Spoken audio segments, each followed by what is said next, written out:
आपण आता आलं लसूणची पेस्ट करून घेत आहोत। 2 मोठे कांदे उभे चिरून घेतलेले आहेत, 1 टोमॅटो आणि आलं लसूणची पेस्ट। आता आपण ते मटण स्वच्छपणे धुवून घेतलेलं आहे। 2-3 पाण्यातून चांगलं मटण धुवून घ्यायचं।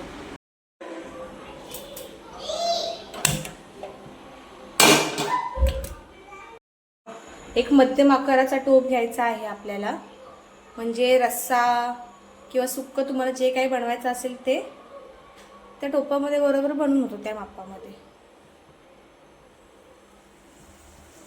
तुम्ही तुम्हाला जसं हवंय त्याप्रमाणे तेल वापरू शकता। मी इथे 3 पळी तेल घेतलेलं आहे। थोडा कांदा चांगला परतायचा, ह्या हिशोबाने आपण तेल घ्यायचंय।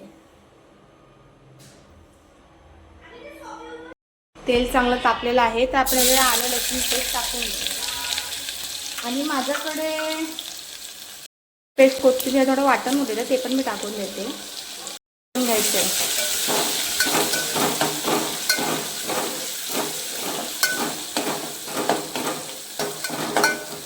तर ह्याच्यामध्ये 2 चिरलेले कांदे आणि 1 टोमॅटो असं आपण टाकून घेऊया आणि ते छानपैकी परतून घ्यायचे। मीठ चवीनुसार।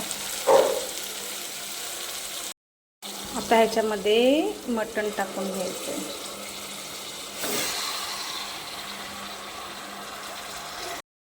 चांगलं परतायचं आहे।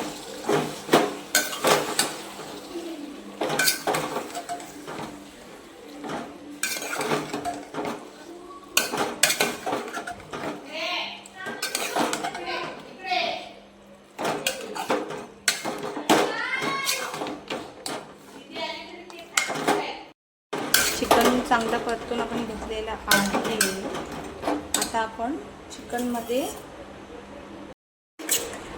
आपण चिकनमध्ये मसाला टाकूयात जो आपण घरी तयार करतो तो।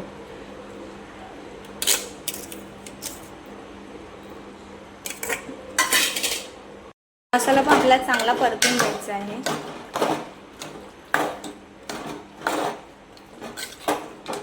मसाला कच्चा झाला तर पोटात दुखतं, त्यामुळे मसाल्याला चांगलं परतून घ्यायचं। तसं तर आपण मसाला घातलेलाच असतो, पण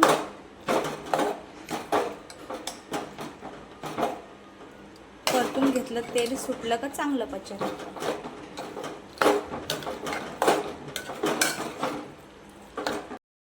हळद टाकूयात, 1 चमचा गरम मसाला, चवीप्रमाणे लाल तिखट।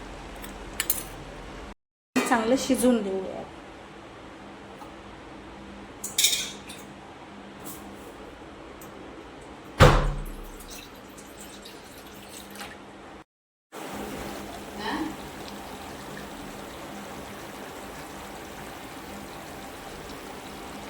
मागचं शिजलेलं आहे। आपण ह्याच्यामध्ये जे वरती पाणी ठेवलं होतं ते हे ओतून देऊयात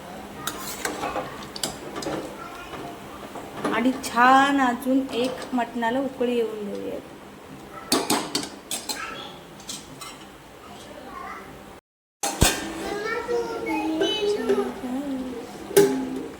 बघा आता आपलं मटण कसं छानपैकी शिजलेलं आहे।